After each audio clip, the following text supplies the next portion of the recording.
welcome to the Ice Guys.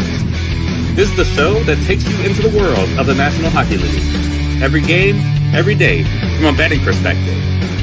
With pro sports handicappers, Ian Cameron, Alex B. Smith, and various guests from the world of hockey and sports betting. And now, here's your host, Ian Cameron. Welcome to the Ice Guys, Wednesday, April the 8th. Ian Cameron, Alex B. Smith with you. 3 games on the Wednesday night NHL slate. We'll get to those in just a moment, but first we'll recap last night and take great pleasure in recapping last night because it was a great night overall, really, really strong. Not just profitable, but really strong, really profitable last night in the NHL. And actually until the two late games. But other than that, I mean, it was just a monster night as far as the betting results are concerned in the NHL. I had a good night. I know Alex had a good night as well. Philadelphia Flyers. Oh, isn't it beautiful to see one of these damn teams in the Eastern Conference actually play like they want to get into the playoffs? And the Philadelphia Flyers are doing that. What a win for them last night, 5-1. Two different Philadelphia Flyers players were knocking on the door of a hat trick last night. Trevor Zegras and Tyson Forster in that victory last night over the New Jersey Devils. And neither one was able to get the hat trick, but both of them with 2-goal performances and just a really, really solid, sturdy road effort. They were opportunistic. Wasn't really a great game for the Devils defensively or Jacob Markstrom last night, but 4 goals and then plus the empty netter at the end. And Dan Vladar was just rock solid again. He has had a very, very solid season. That's going to go down as one of the more underrated, what they've gotten bang for their buck off-season signings, the Philadelphia Flyers, what they've gotten from Dan Vladar this year in net. It's a big reason why they are currently still 3rd in the Metro Division. Do you know that as of now, and I don't want to get anyone too excited, the standings could change a zillion different times between now and next Thursday when the regular season ends. But we could see the Keystone State rivalry in the first round, Pittsburgh and Philadelphia. How much fun would that be to see that rivalry renewed once again in the Stanley Cup playoffs? I still remember some of those Flyer Penguin series from 18 years ago or so. It was like 17, 18 years ago, and Giroux was a Flyer, and it was a young Crosby, Malkin, and Letang. And there was some fights, and there was some brawls, and there was some 7-6, 8-7 games, high-scoring, crazy games between them. I remember that. That was like 17, 18 years ago. So it would be something to see the Penguins and the Flyers back at it in the playoffs head-to-head. Still work to be done to get there, but Philadelphia certainly in the driver's seat right now in 3rd in the Metro with that 5-1 win. And the Columbus-Detroit, the next game we're going to talk about, I said this on Twitter, this was like a choke-off. That's what I called it. Who's going to choke harder, in between these two teams? Because we know both of them were scuffling big time going into last night. Who's going to one up the other as far as finding a way to choke hard and lose? And unfortunately, once again, it was the Detroit Red Wings. Unbelievable. They're up by 1 late in regulation. Adam Fantilli with a one-timer that Gibson gets over and gets a piece of with his shoulder, but not enough. It goes in to tie the game, and we're thankful for that with the draw. We love that draw, both of us, Jackets and Red Wings. It was a good night for draw season. We had multiple draw winners. That was a big one for me. I really liked that one. And then in overtime, we saw the Columbus Blue Jackets, or shootout rather, get it done 4-3. It was great to see, and certainly a great shootout goal to win the shootout for Zach Werenski. What a shot that was, beating Gibson. Not the greatest call from Steve Mears for the Jackets, but that's another story when you hear the voice that he had with that call, but we're used to that by now. Columbus, though, with a 4-3 shootout win. We had the over, too. Little piece of that over right in the series history. The only thing got wrong with the total is the goals did actually come early, which they didn't previously. Yeah, but I mentioned that second period, both teams to score. Betting that pregame that came through, and then, like I said, betting that Columbus to win an overtime shootout coming through plus 550 as well with the draw. So that was a really good game for me. Yeah, no doubt. It was a good game overall. Absolutely. Draw a little piece of the over there as well. So was this. I liked Ottawa. I thought Ottawa could, and we got Jonas. And it's funny, when the show was on, we didn't know the goalie was going to be for Tampa Bay. When it was Jonas Johansson confirmed, and I don't know if anyone got it on the Patreon, we only found out right when they took the ice for pregame skate. We didn't know at all. And once it was Johansson, I tacked on a little team total over for Ottawa. as well in that game. Put it on the card, and we cashed that as well. We had already had Ottawa money line, team total over 3.5 with Ottawa as well. We had the pregame at 6. We found a couple stray 6s for the full game over, so that was another good result. 6-2 Sens taking advantage of a Tampa team, third game in 4 nights, back-to-back on the road. And we mentioned it, all the rest for, not rest for Ottawa, but they've been at home for a week. They haven't had to travel for a week. That's a big deal at this time of year when you've played so many games and you're fighting fatigue and you're fighting physical exhaustion, at this late stage of a long season where they've been shoehorning all these games into a condensed period of time. For Ottawa to have a full week where they haven't had to travel for any of their games, a freshness advantage maybe for the Senators last night. And I think we certainly saw signs of that in that 6-2 win, but a big win for them. They maintained their hold on the second wild card spot. And that was an important win for Ottawa because they knew, Alex, that somebody was going to win between Detroit and Columbus. So if they didn't win, Detroit or Columbus was going to be tied with them for that second wild card. But they maintained that 2-point gap between, well, now it's Columbus because Columbus got the victory against Detroit because of their victory against Tampa Bay last night. So that was still a very important 2 points last night for the Ottawa Senators. Boston, Carolina was nuts. I did not expect it to be this high scoring, that's for sure. 6-5 Carolina in overtime, went back and forth, back and forth. Alex, you were on the draw here in this game. Wasn't a goaltending clinic or defensive clinic by any stretch of the imagination. Not the best, performances last night from Bussey or Swayman. In fact, Swayman ended up coming out of the game, and Korpisalo ended up finishing that game for the Bruins. So definitely that's a rarity for Swayman, who's had a really good run for them. But back and forth game, and Alex, you mentioned it. You could sense early with the back and forth nature. Somehow, some way, that game was going to get past regulation, right? There are some games in the pantheon of draw season, and it's maybe 2 or 3 of them a year, where you just feel like you have the draw, and no matter what the scoring is, it's going to go back and forth. Maybe it ends 3-3, maybe it ends 7-7, like we were talking about that Carolina-Washington game last year. But they're just games where you just know you're not really worried about it. You just know that the goals are going to come back and forth, and you just wait for the end of the third period and cash your ticket. And that was exactly what Boston Carolina was. It just, that game felt like Carolina, they needed that 1 point. Boston know they need to hold on to all the points that they can and stay in their wild card spot. And they were just trading goals back and forth. And it was fantastic. And you mentioned Swayman getting chased out of there. It was one Taylor Hall that scored that chased Swayman out of the net there. And that was your bargain bin. Yeah, exactly. So that was one of those games where you see back and forth. Somehow they're going to end up in OT. And Carolina, like I said, closing in on a division title in the Metropolitan Division with that victory last. I got to mention too. I forgot to mention one thing about Ottawa's win. Jake Sanderson, man, what a freaking game he had! Unbelievable. Not only everything he did. It was defensively, but obviously the 2 goals, and the one was just like a highlight reel version. Boy, are they happy to have Jake Sanderson back on that blue line for the Ottawa Senators, and what a game he had for them last night. Yeah, he's catching strays, Steve Mears, because it's the way he sounds. Scores when the goal goes in. I mean, it's just not the greatest, sound when you're hearing someone call a big goal like that. Score! Yeah, I mean, it's just, it's not the greatest. See, it doesn't sound good when I do it either. But nevertheless, let's move on here. Oh shit, lost my spot. Give me a sec. There we go. Oh yeah, of course.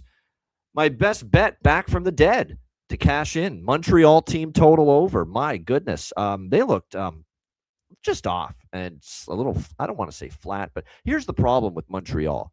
When they finally got their heads together, Montreal, when they were down 3-2 in the third, they said, okay, we got to stop this nonsense of trying to find Cole Caulfield all the fucking time for his 50th goal. We got to try to win a hockey game. We're passing up great scoring opportunities so that we can pass it to Cole Caulfield so he can get his 50th goal. It's amazing how many times that happened last night. Like Slavkovsky, Suzuki, all these other guys out there on the ice. They got a grade A scoring chance. They could have shot the puck at Tarasov. Instead, they pass it to Caulfield, who's covered, and there's nothing there. I mean, it was ridiculous. I know you want to see him get the 50th goal, but come on. I mean, if you got a great scoring chance, shoot the puck. It's that simple. And that was an issue for Montreal earlier in that game for sure. But once they were down 3-2, they finally figured out, hey, we got to win this damn game. This is a Florida team that's decimated. They tied it late with Suzuki's goal, and then they ended up winning it in the shootout 4-3. So a nice come-from-behind winner with the best bet, Montreal team total over 3.5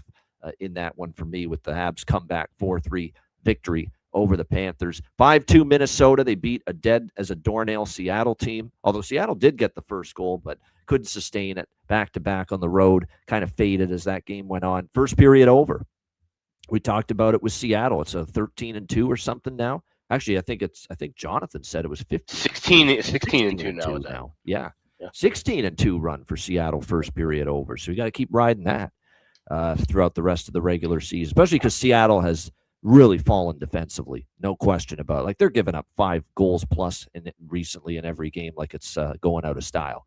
So, I think that's probably got the chance to continue. Defensive intensity waning for Seattle, obviously, now that they're not going to make the playoffs. But Minnesota gets a 5-2 win, which was important because Dallas comes back to beat Calgary 4-3 in overtime last night against the Flames. And that was big for Dallas to, maintain pace with Minnesota, maintain that 2-point gap between them and the Wild for that big showdown tomorrow night. Part of that great betcast tomorrow night will be Dallas, Minnesota, as they end up, battling for second in the Central and home ice advantage in that first round series, which is now confirmed, by the way.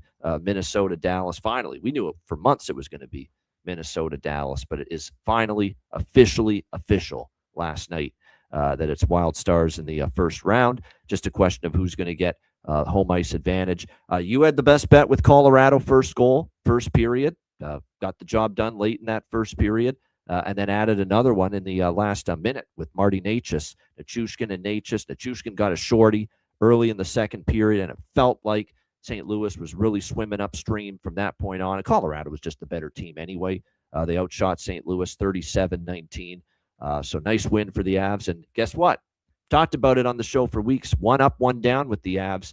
They were up last night. You may not want to bet on them the next game, is all I'm saying.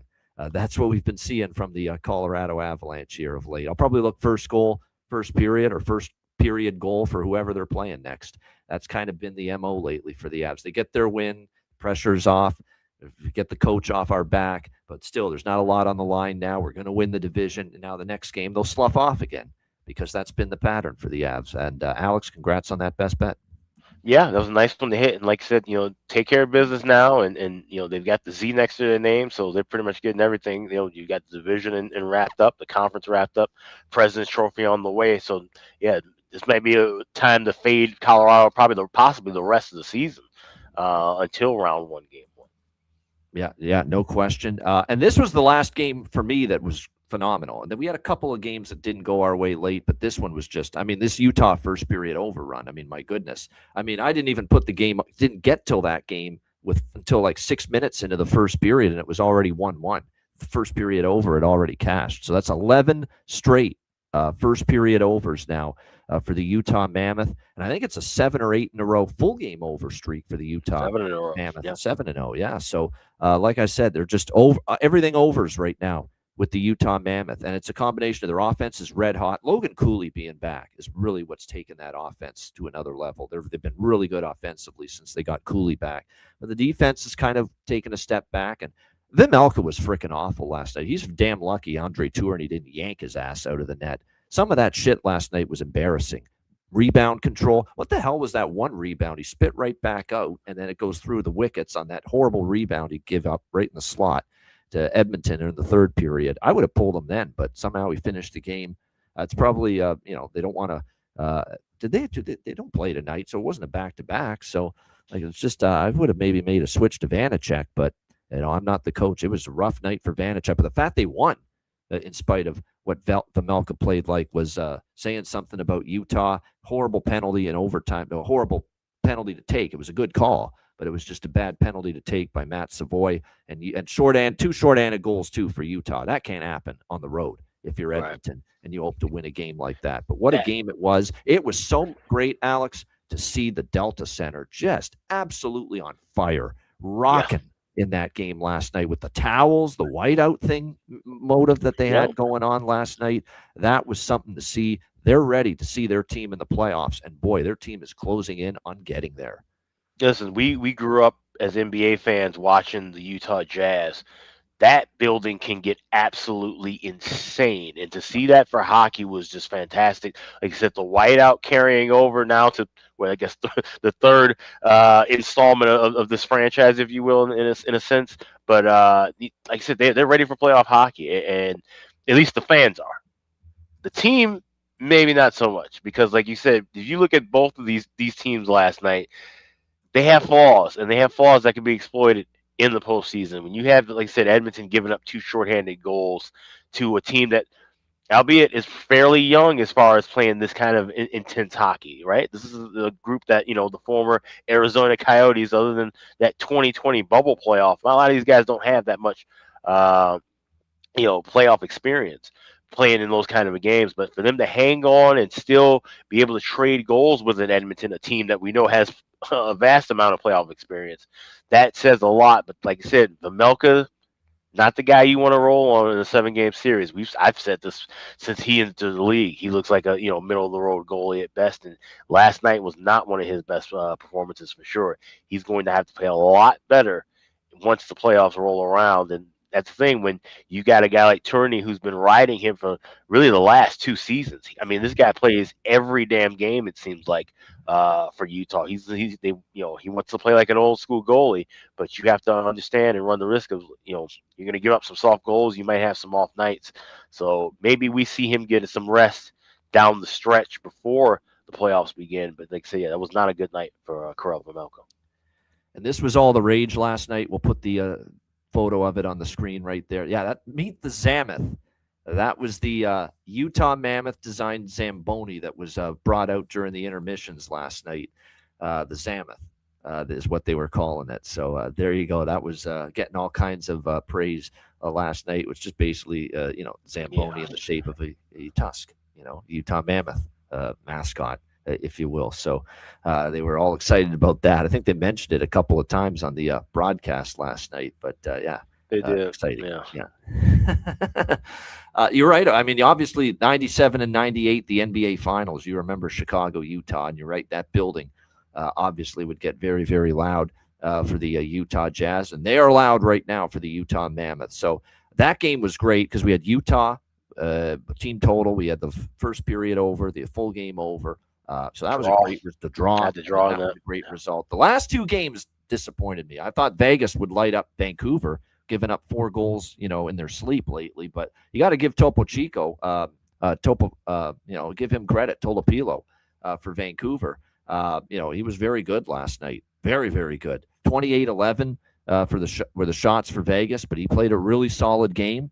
And Vegas couldn't cash in enough, but they do get a 2-1 win over the Vancouver Canucks to remain undefeated under head coach John Tortorella. So, not the prettiest win, but Vegas will take it. And all of a sudden, the Vegas Golden Knights are tied for first for the Pacific Division again with Edmonton at 88 points. So all of a sudden, they can win the division now. Vegas is right there, back in the mix again.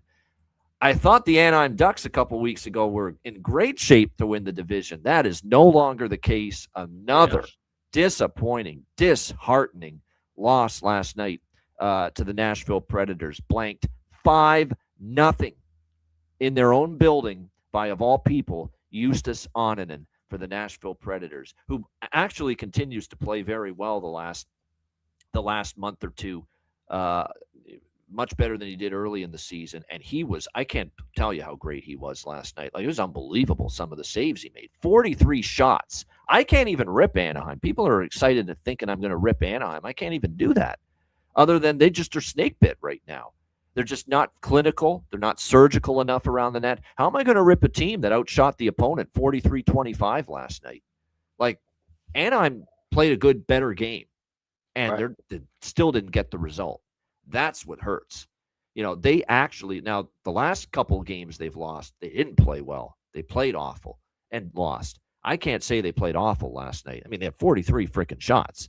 The only thing that was missing there last night was that they just couldn't finish. So I feel more pity for Anaheim than anger coming out of that game last night when it's all said and done. That's frustrating. And then it seemed like every great chance Nashville had ended up in the back of the net. So, like I said, that was just a real frustrating loss for Anaheim. You could tell confidence is low right now. You can see it in the dressing room. You can see it in the body language, skating off the ice after that loss last night. And we have opened the door now to not only Anaheim not winning the division, and I think I'm almost ready to say kiss it goodbye with the plus 450 for Anaheim to win the Pacific, although they are still only 1 point out. But like I said, it's and there's some issues. They've opened the door to actually falling right out of the playoffs. Yeah, I'm serious. Like, they're only 4 points up on LA right now in this wild card race. It could happen if they lose out. There's a scenario where they're out of the playoffs. If LA wins enough, if Nashville is able to maintain a wild card, like, they could fall right out, and that would be an unmitigated disaster for as much progress and yes, it would. and a movement they've made. I'm not that. Look, it's going to take an absolute disaster for it to happen, and it shouldn't happen. Anaheim is still in a good spot as far as at least making the playoffs, but this crash down the stretch here for Anaheim and this now 6-game losing streak for them has now opened the door that they could miss the playoffs, and they got to stop the bleeding. And it's not going to be easy, because guess who they play tomorrow? San Jose, and that game is going to mean everything to San Jose. It's what a big time game on our betcast tomorrow night, that Anaheim San Jose game. And now the only good news is they catch San Jose on a back-to-back, because San Jose is going to be playing Edmonton on the late TNT game tonight. But still, worries with this Anaheim team, and that's when you figure, wow, it's really gotten bad, because I can't even yell at them and scream at them, Alex, for the way they played last night. They did so many good things.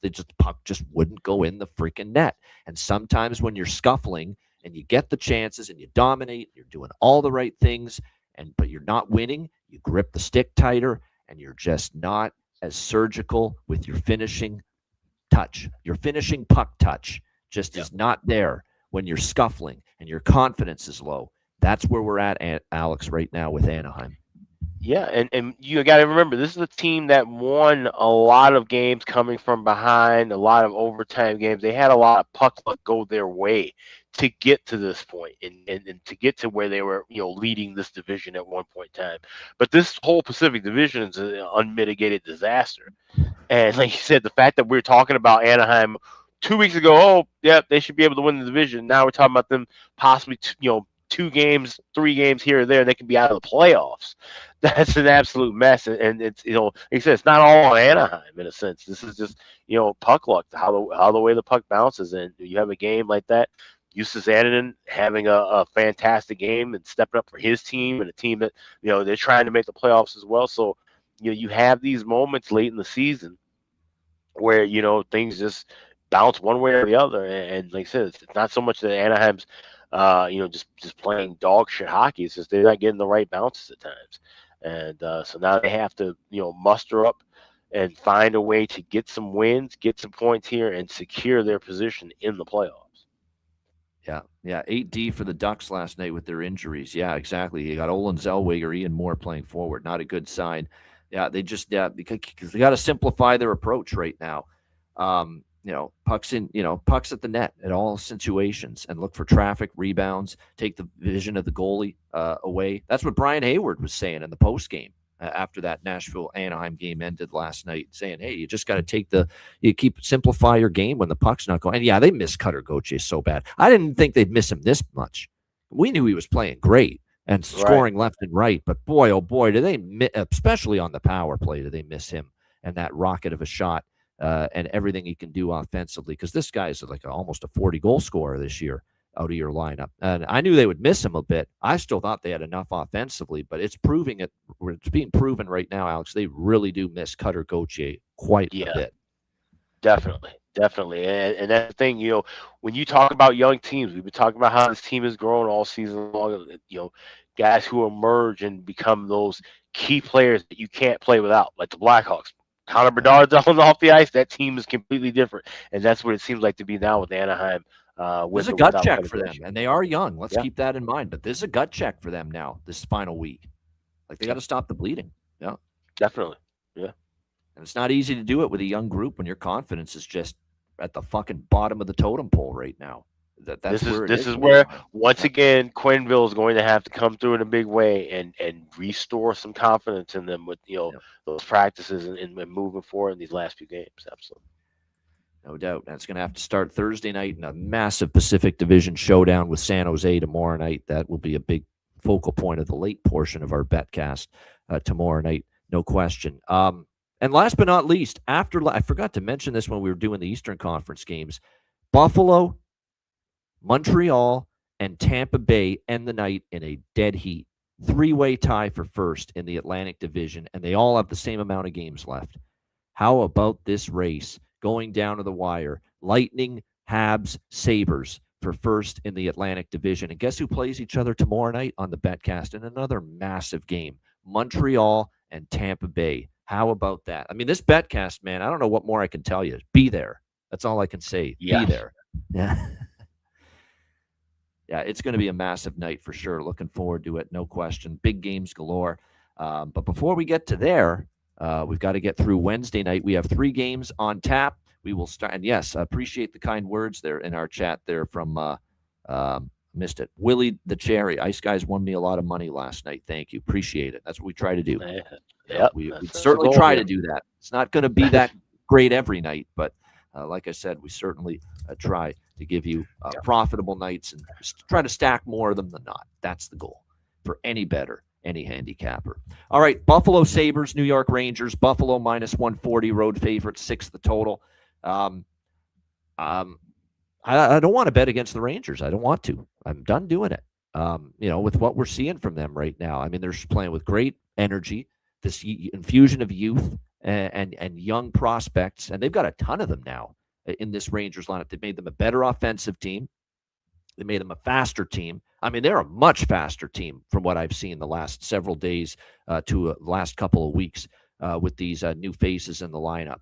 And now they're fun to watch too. And boy, did they do a number on the Washington Capitals on Sunday night. So it's been fun to watch, this young group for the New York Rangers. And I know John Massey's happy to see it.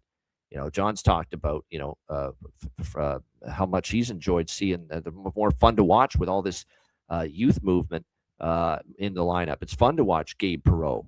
It's fun to watch, obviously, Adam Sikora, Kemlar. It's fun to watch Fortescue, and all these young guys that they've been starting to get into the lineup for the New York Rangers. But he was also cautionary about it, though. He's cautionary about it, saying that hopefully that the Rangers don't look at this and say, oh, well, we had time with Igor Shesterkin out and a couple of injuries here and there. We could have been a playoff team if we, didn't have those misfortunes. That's not the case. There's still some fixing and retooling that needs to be done in Manhattan next year moving forward. But it's good to see these young kids developing and playing right now. Yeah, because it's given them a little adrenaline, a little bit of a late season surge, and it's basically given it's made them a little more entertaining to watch for sure going into this game against the Sabres the way they've played. So the bottom line is they've given effort, they've played hard, and you would think TNT with a quality team like Buffalo coming in, they've relished the opportunity to play spoiler. Look at the games against Washington and Detroit, winning both of them over the weekend back-to-back. So, I just don't really want to step in front of the Rangers right now. Yet at the same point in time, I'm not really that excited to fade Buffalo either. They are off a 4-2 huge monster win against Tampa Bay, and that's always a heated game, intense, physical. There was scrums, obviously, bad blood, the whole bit, big 2 points. But I remember the last time they played Tampa Bay, it was that 8-7 game. We were all worried, Buffalo flat the next game. Didn't happen. They beat San Jose, I remember, after that 8-7 game against Tampa. So don't necessarily assume Buffalo's not going to be ready to go here tonight against the New York Rangers. Give me both teams to score first period. I love that look tonight. The Rangers, we're seeing this offensive movement that they've made now with this younger group in this younger lineup, and the prospects starting to be sprinkled into the lineup here. I could see both teams getting on the board early. So I like, you could go first period over too, but I like even better than that, the value with both teams to score here in the opening period. I'm going to probably look at a small full game over pregame. Can always add if the number drops a little bit during the game. But small full game over we'll look at, as well as that first period. I like that first period, both teams to score. That makes a lot of sense to me. Alex, what do you think here? Sabres, Rangers. It's funny. I came to the conclusion of first period over. I guess that minus 128, but I will be adding that both teams to score two, plus 172 over at FanDuel. So it's a really good price with that. But yeah, I can definitely see goals early in this contest. And like you said, this is still a bit of a rivalry. And knowing that, the roles have flip flopped, right? Usually we're talking about Buffalo eliminated and the Rangers getting ready for round one, game one of the playoffs. But now, things have changed. It's a new year for sure in the state of New York. And I think there could be some goals here early in this contest. Now, full game, I don't know if I trust that. Maybe, Buffalo is surely a better team than the Rangers. They could maybe clamp down, especially if they get a lead and just kind of sit on it, which is something we haven't said. I don't think I've ever actually said that about Buffalo since we've done this show. Buffalo being a team to have a lead, clamp down, and play solid defense, sit on it, and possibly get a win. Last game. Yep. It's amazing. It's amazing what happens when you finally have a franchise that turns shit around and play good hockey. And that's where Buffalo's at right now. So I don't want anything to do with the side. I don't want anything to do with the full game total. But I do like goals early. Give me that first period over and both teams to score in the first. Now, one thing that's worth noting, too, with the Sabres is, let me just double check on this. Yeah, each of their last two games have had both teams scoring in the first. And obviously we saw first period, both teams scoring with Rangers Capitals on Sunday night as well, where it was the Rangers against a team with a lot to play for, a good team with a lot to play for, and the same thing here. So I think there's a lot of things that point to that, both teams scoring here in the opening 20 minutes. It looks like for goaltending here in this game tonight, we will see for the Sabres, Ukko-Pekka Luukkonen once again, Igor Shesterkin for the New York Rangers. As far as goal props for this Sabres-Rangers game, I'm going to go with Connor Sheary and Adam Fox for the Rangers because they've scored in 3 of the last 5 games, and you're getting both of them at plus 500 prices or better. Really, really solid here for both of those as far as value is concerned. Obviously, we saw the hat trick from Will Cooley against the Rangers. He's never a bad option. I'm going to go with our guy here. You'll not see nothing like the mighty Jack Quinn. Jack Quinn for the Buffalo Sabres in that plus 285 range. He scored last game for them as well. And one thing we've noted about Buffalo goal props lately is we often want to look at that left wing side. Who's with Thompson? And it's still Peyton Krebs. So Peyton Krebs is probably someone to look at as well. We've seen Dahlin chip in offensively from the blue line as well of late. So those are some of the props for me here as far as the goal props in this game. But yeah, I'm with you, Jonathan. Sheary's a good one. Absolutely. He's picked it up late. There's another guy playing with great confidence late in the season for the Rangers. Quinn going for the 20-goal mark. So even more reason to like that goal prop as well. All right, we move to that's the first TNT game, by the way. Kenny Edzo and Bushev that call for that one. We've got Washington, Toronto next up. Washington minus 150 road favorites. Total here 6.5 across the board. Did that loss to the New York Rangers demoralize Washington? That's the question you have to ask yourself as a bettor going into this game. Did it demoralize them? Was that the last straw? Was that the straw that broke the camel's back? Was that the point of no return? Was that the moment where Washington says to themselves, it ain't happening? It's done. Now, if you look at the standings, they are currently at 87 points. But they only have 4 games left, and they're 5 points out. 5 points behind the Ottawa Senators. Like, really, is it happening? Are you really going to make it? You have to really look in the mirror and ask yourself that. Do these guys believe still they can make it? I'm not so sure about that, especially when you lose like that. 8-1. Are you kidding me? To the New York. And we talked about how the Rangers are playing more spunky and feisty lately. But to lose 8-1 to the New York Rangers, how is that, not a game that just it could be just the nail in the coffin, the dagger to whatever mental hopes you have, to make the playoffs at this point. So I wouldn't be really all that excited about Washington minus 150 here in this game. But I'm not betting Toronto, as you guys know. That's just not going to happen. So what am I looking at here in this one with Capitals and Leafs? Not a whole lot, really. I mean, I'm interested maybe. Now, I'll say this about Washington. They're on this 7-game or 6-game over streak with themselves. We talked about a Utah 7-0 run to the over. Washington's actually on a 6-0 run to the over here in this game. And the total here is 6.5. I mean, I wish it was better than that. I mean, I might sprinkle on it pregame. I'll add live for sure if it hits, 5.5 at any point. We'll add to it. My one concern about it, even though I usually ride teams on over streaks like this, is after giving up 8, don't you try to at least tighten things up if you're the Capitals tonight? I mean, you just absolutely got destroyed. But their defense just not been very good lately. However, you also had Charlie Lindgren in net for that game against the Rangers. You'll have your guy, Logan Thompson, back in between the pipes here tonight for the Capitals in this one. Anthony Stolarz projected for the Toronto Maple Leafs, although that's not confirmed as of yet. So I'm going to sprinkle on over 6.5. I'll add it live a bigger amount at 5.5. I think maybe I'll go with a Washington first period, first goal too. I think that now that I think of it, that does make some sense to me. Capitals first goal, first period, because the Leafs are coming back from the California swing.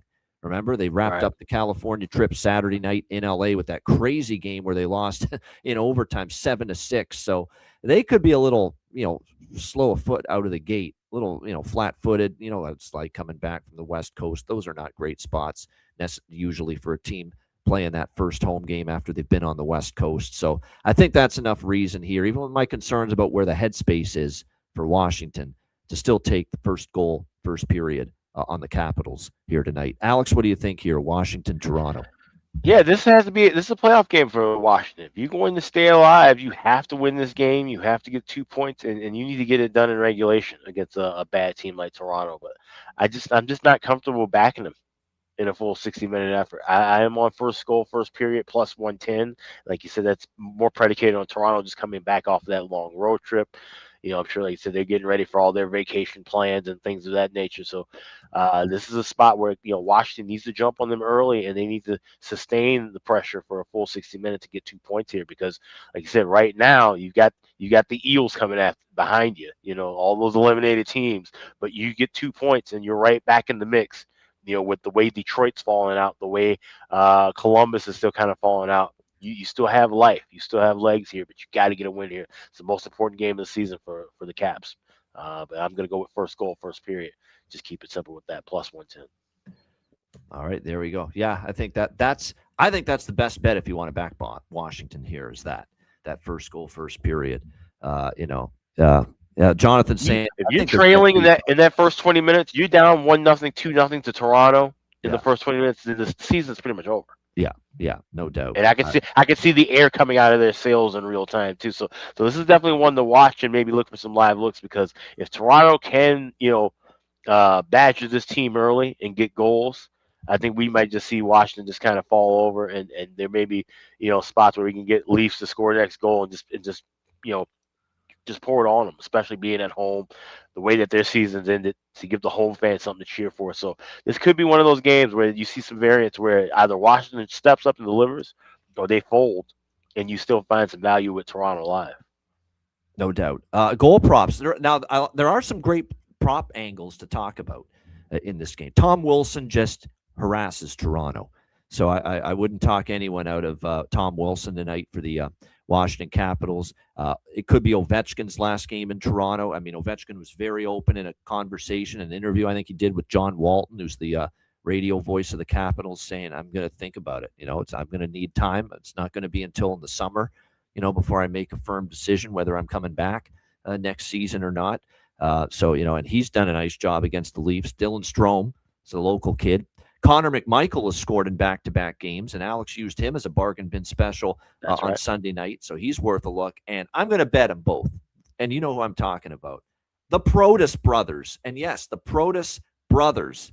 Obviously, Alexei Protas has been with the Capitals for a few years now.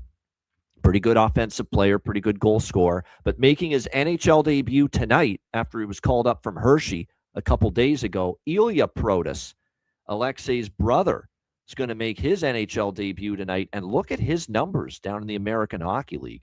Pretty damn solid. We're talking about a player that's put up over 60 points, 62 points in 66 games in the AHL this season for Ilya Protas, 28 goals. So I'm going to take goal props for both brothers, Alexei and Ilya, because I feel they're both going to be playing with great adrenaline tonight. I mean, come on. I mean, Alexei's going to be excited because his brother's on the team now, and Ilya's going to be excited to play with his brother now, and they're on the same line too. The Protas brothers. Looks like Spencer Carberry's going to put them both on the third line with Tom Wilson at the moment. So Protas brothers and Wilson, and there's a lot of size on that line too. So holy mackerel, that should be fun to watch. So the Protas brothers and Wilson, all good goal props here for me. Plus 158 just for a point prop parlay with both brothers too. Yeah, it's not bad. So that'll be fun to watch. And like I said, we've gone the route of the brother parlays before, Nick and Jason Robertson, obviously, and we've done that. Maybe you do that tonight, or at least a point parlay if you can find point props for both of them, Ilya and Alexei Protas. Why not? Plus 158 at FanDuel. That's one book I'm saying. So some books may not have Ilya listed for points necessarily. It might just have it for goals, but FanDuel definitely has both of them listed. So that's 700 pounds on that line. The Protas brothers and Wilson combined. Yeah, that's a hell of a lot of size. Of course, 700 pounds is the number I'm headed to with this beer that I consume every day. All right, on we go to the last game of this Wednesday night slate. Edmonton Oilers, San Jose Sharks. We've got Edmonton minus 120, road favorites. The total here sitting at 6.5 across the board in this one. Gosh, I want to bet San Jose. You guys just know I want to bet San Jose here. They're a slight home underdog. It's a huge game for them. They're not favored. That's what I like. They're not favored. The favorite role has been bad. They have a losing record as a favorite this season, the few times that they've been favored, the Sharks. But they're not a favorite here. They're a home underdog. So that gives me more confidence to want to bet San Jose here in this game. They do have a rest advantage. They do catch Edmonton on a back-to-back. Obviously, the 6-5 overtime loss to Utah here last night in this game. There you go. Jonathan giving me the push I need, perhaps. 3-9 for the Edmonton Oilers on the second night of back-to-back games. 1-7 for the Oilers, second night of back-to-back on the road.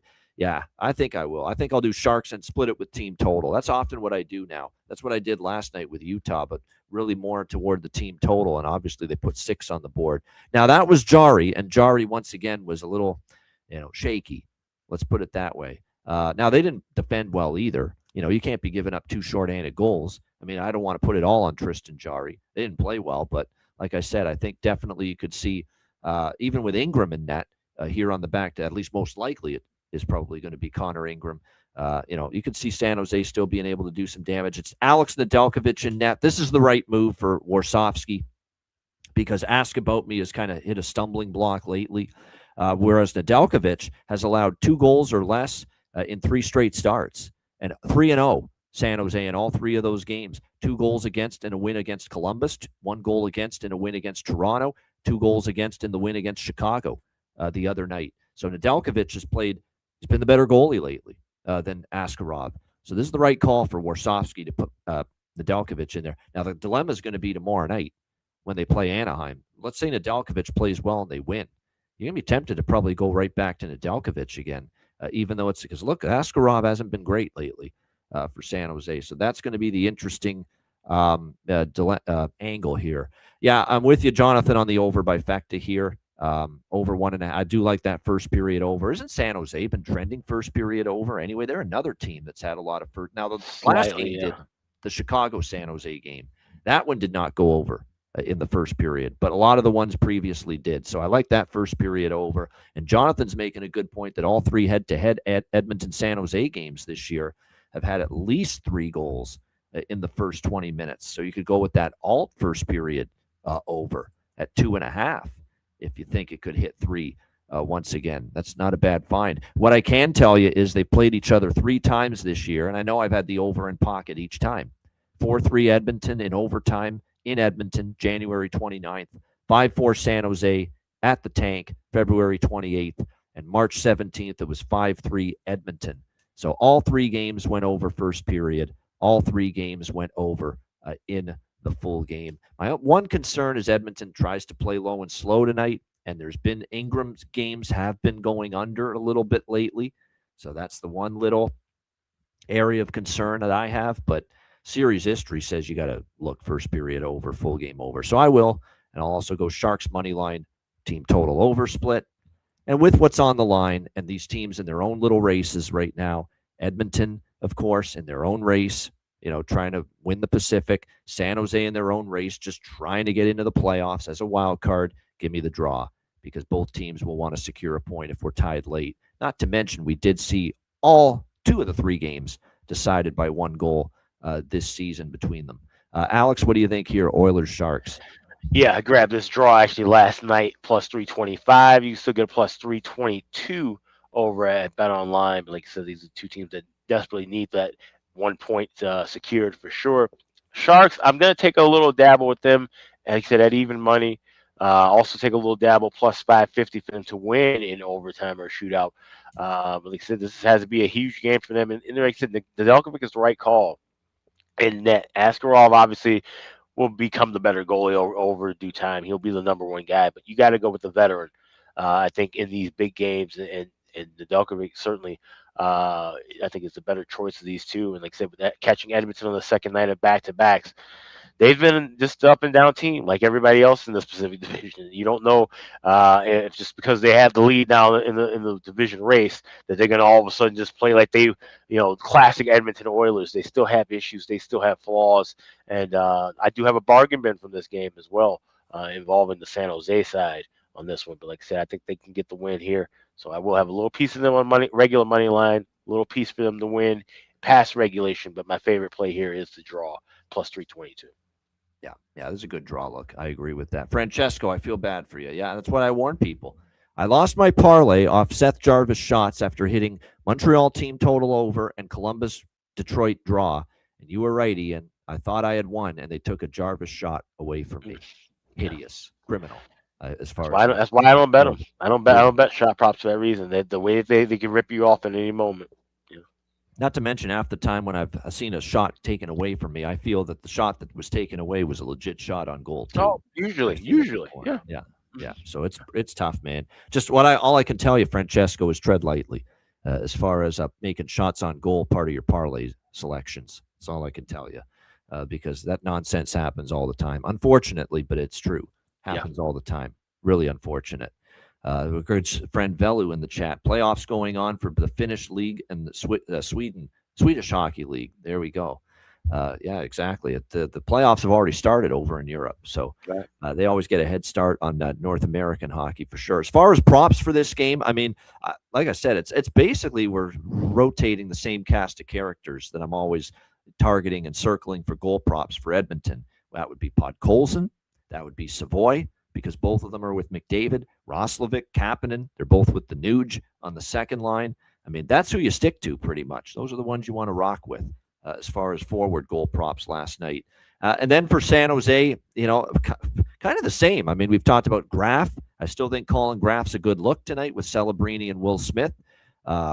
Sherwood on the second line. Got to go back to the well with Alex Wenberg. I know he didn't score last game, but boy, 3 of the last 5 games he scored. He's had good opportunities. The price is still very good with Alexander Wenberg. So got to go back to the well there. Also, let me see here. Someone mentioned Misa in the chat. I keep thinking Misa's got a good track record against Edmonton. Definitely scored against them earlier this season and at least one of those games. So this could be a Michael Misa night, plus 500. There for Misa for the Sharks. All right, shout out to everyone in the chat at the like button. We appreciate it very much. Remember, tomorrow night, this is going to be a great betcast. It's going to be all night, the entire night of NHL action. We're going to start it up at 6:45 p.m. Eastern time. It's going to be a great card. I mean, where do I begin with the games tomorrow night? How about Philly-Detroit? Is that a big enough game for you? How about Montreal-Tampa with first in the Atlantic on the line? Is that a big enough game for you? How about Anaheim-San Jose in the late night hours, where Anaheim's trying to just hang on to win the division and at least a playoff spot, and San Jose's trying like hell to get in? Is that a big enough game for you? That's just 3 of the games tomorrow night during this betcast. So we're gonna go hard tomorrow night because we have no games on Friday, we have no show on Friday, so we're gonna have a good time tomorrow night on this betcast. So plan on being there tomorrow night, Thursday, April 9th, 6:45 p.m. Eastern. Free for all betcast, open to everybody. DM or email me or Alex for a spot on the betcast, and we'll send you the link for it. Alex, this is a big time betcast tomorrow night. We've hyped up some other betcasts as big. This truly feels like a Mr. Big betcast. We are the ones who want to be with you tomorrow night on the betcast. That's Nice, pretty nice. Okay. No, that's pretty good one. But yeah, like I said, we usually have these late season betcasts, and sometimes you talk about the last week of the season, some games can be throwaway. That's not the case this year. I mean, every night for the last couple of weeks, it's been exciting, meaningful games, and to have, like you said, just those three alone that you're talking about on top of a huge night of action. So if you're looking for live action, you're looking for some exciting hockey to watch, join us for this betcast. Like I said, join us throughout the night because it's going to be exciting from first puck. I mean, we start off with the coaching change. The Peter DeBoer era begins. That's what I'm saying. Just that game alone, leading off the night, that's going to be a perfect appetizer to some of these big time games and some good spots. So definitely looking forward to tomorrow night. Keep in mind, I had this day picked out for the betcast for April, the free-for-all betcast weeks ago. We didn't think it was going to fall just this great. With all these big games, big matchups, teams needing wins, coaching change with the Islanders late in the season. I mean, yeah, this does feel like a big-time betcast, so I can't wait. I cannot wait. Tomorrow night, it'll be a lot of fun. Make sure you join us. WizardSportsPicks.com. Join us there, too. Daily premium picks. Of course, long-term subscription passes. #1 in NHL, and college basketball is over, but I still mention it. NHL, #1 on the website. NBA, MLB going on as well, so check it out. WizardSportsPicks.com. And, of course, Patreon.com/Ice Guys, $10 per month. If you're a Patreon member, I'll be uploading it a little bit later this afternoon. The Jason Seed interview was really good, man. Hearing about his background in pro hockey and then the experience of representing Italy at the Winter Olympics in the men's hockey tournament. And we actually got some thoughts from him on Damian Clara, the great goaltender for Italy in that tournament, who's an Anaheim Ducks draft pick. And kind of got some thoughts from him, what kind of ceiling he might have at the next level. So a great interview with Jason. That'll be a Player Suite show going up on the Patreon page later this afternoon. So make sure you check that out. Of course, goalie charts, totals charts, daily betting cards, sides, totals, player props posted each and every day on the Patreon page. Patreon exclusive live betcast next week during the final week of the regular season. So make sure you join us and sign up before that takes place. So again, get on board. Your membership goes a long way to supporting the show and keeping it going long term. $10 per month. Check it out and get on board at patreon.com/Ice Guys. And also check out the Ice Guys store at iceguys.myspreadshop.com. You got 5 days left to save 15% off all your orders. Just hit the redeem button at the home page, add your items to your cart. 15% will be taken off at checkout. This is a great time. If you've been cashing with us with these draw season picks, we've got draw season merch that's in there. We've got our regular logo. We've got all kinds of wonderful items, and you can save 15% off for the next 5 days. It's over at the Ice Guys store. That's iceguys.myspreadshop.com. All right, make sure you check that out. And yes, of course, didn't even mention it when we did the recap. We did have a bargain bin special winner, Taylor Hall, yesterday. Yep. Carolina Hurricanes +400. So nice to be able to hit that one. Speaking of bargain bin, we'll see if we can add to it because bargain bin special of the night and best bets coming up right after we hear from our great Ice Guy sponsors.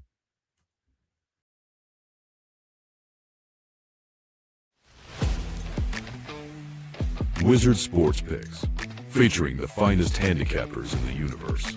Sharp insights, trusted picks, and relentless results. We strive to help you become consistent winners. This is Wizard Sports Picks.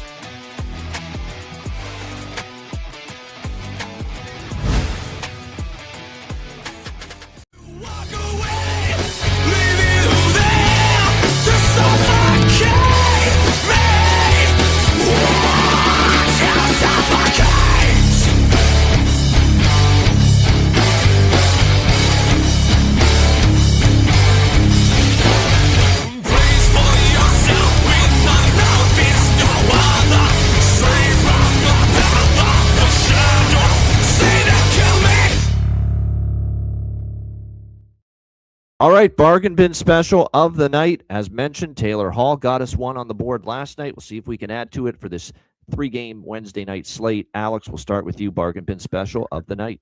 Yeah, let's go to that late tilt with the Edmonton and San Jose. And like I said, it's going to be up to the veterans to really step up and deliver for San Jose and win this game. And I think when Tyler Toffoli can get on the board, you can get him anytime goal scorer plus 340. Best price available over at DraftKings. I also see a plus 325 floating around as well. So Tyler Toffoli, anytime goal for the San Jose Sharks. That is my bargain bin special for this Wednesday night. There we go. Tyler Toffoli in a big game. Call on the veteran to make an impact. So there you go. Tyler Toffoli for Alex with his bargain bin special of the night. My bargain bin special here for this Wednesday night, I am just going to go with one tonight, on this slight 3-game card. And I'm going to someone we've cashed a bargain bin with previously. Also for the San Jose Sharks, Alex Wenberg plus 380. Let's go in that direction for the San Jose Sharks. Like what I'm seeing from him at the moment. It was either him or Misa. I decided to go with Alex Wenberg here. Plus 380 for the San Jose Sharks for my bargain bin special of the night for this Wednesday card. All right, best bets. Alex, what do you got for best bet? Yeah, let's get out to Manhattan. You got Buffalo taking on the Rangers. It's a little watch and win game. We'll go with that first period over 1.5. Minus 128 is available at FanDuel. That is my best bet for the night. All right, good stuff indeed. Buffalo, New York Rangers, first period over for Alex with his best bet for this slate on this Wednesday night. My best bet for this Wednesday night, I think I'm going to go first period over as well, and I'm going to do it in the Edmonton-San Jose game. I'll go with that. That makes sense. I mean, we've seen a lot of goals in these 3 games, and the full game overs cashed as well. Quite a bit in these games, but I think we could see the goals early here tonight. San Jose needs the 2 points. Got to be aggressive early. Edmonton off a loss. They're probably going to come out with a pretty furious effort when it's all said and done.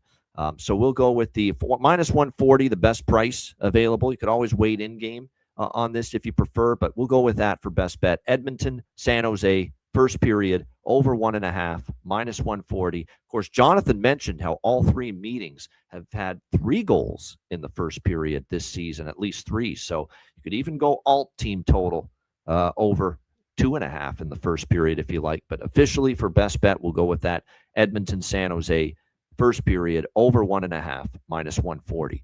For my best bet. Shout out to everyone in the chat at the like button. We appreciate it very much. And like I said, cannot wait for tomorrow and the Thursday slate. It is going to be a lot of fun. And the betcast tomorrow night, cannot wait. A reminder, the Ice Guys is live 7 days a week, Monday to Friday, 2 p.m. Eastern, Saturday, Sunday, noon Eastern. If you can't watch the show live, download the Ice Guys podcast in audio form on all major podcast platforms, Google Podcasts, Apple Podcasts, Spotify, Stitcher, iHeartRadio, Amazon Music, and more.